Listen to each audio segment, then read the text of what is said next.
قوم سبا کون تھی؟ ان پر عذاب الہی کیوں آیا؟ یہ کیسی قوم تھی کہ جس کی خوشحالی کی مثال دی جاتی تھی اور تباہی بربادی ایسی آئی کہ وہ بھی رہتی دنیا تک کے لیے ایک مثال بن گئی۔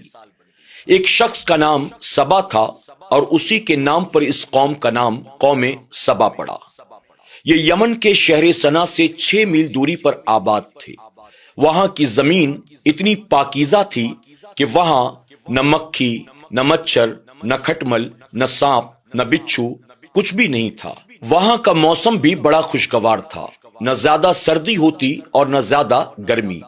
پاکیزگی کا یہ عالم تھا کہ اگر کسی اور علاقے کا کوئی شخص اس آبادی سے گزرتا، اس کے کپڑوں پر اگر کوئی جوں لگی ہوتی تو خود بخود وہ بھی مر جایا کرتی تھی۔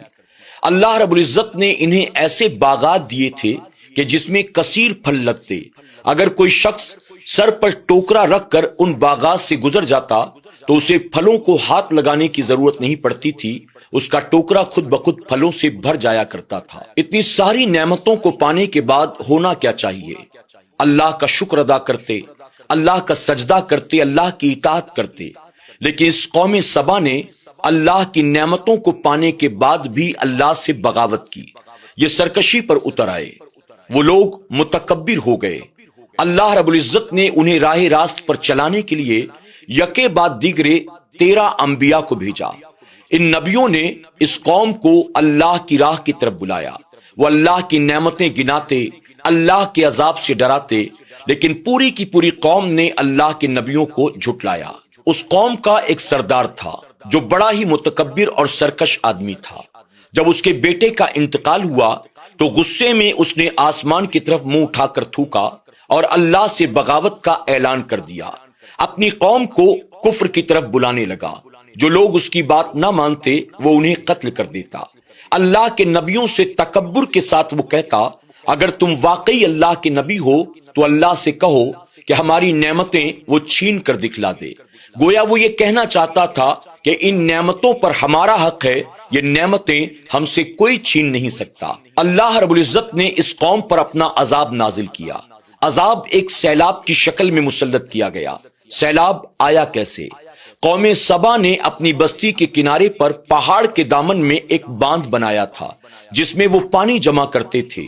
اللہ رب العزت نے ایک چوہے کو حکم دیا، اس نے باندھ کی ایک دیوار میں چھوٹا سا سوراخ بنا دیا۔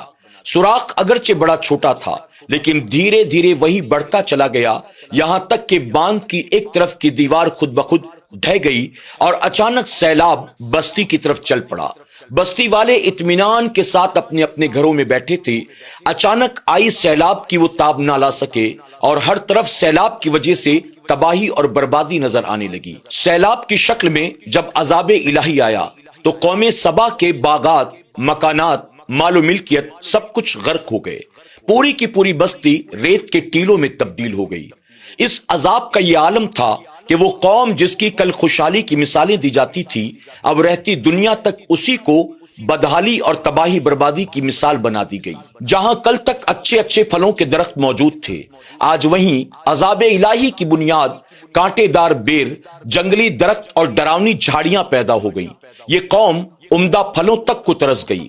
اس واقعے کو اصل بیان کرنے کا مقصد یہ ہے کہ ہم اور آپ اس واقعے کے ذریعے عبرت حاصل کریں کہ اللہ جب کوئی نعمت عطا کرے تو نعمت کے ملنے پر بغاوت نہ کریں بلکہ اللہ کا شکر ادا کریں، اور یقیناً جو رب نعمت دینا جانتا ہے وہ نعمت واپس لینا بھی جانتا ہے۔ اللہ رب العزت کی بارگاہ میں دعا ہے کہ میرا کریم ہم سب کو قوم سبا کے واقعے سے عبرت حاصل کرنے اور اپنی ایک ایک نعمت پر شکر ادا کرنے کی توفیق عطا فرمائے۔ آمین یا رب العالمین۔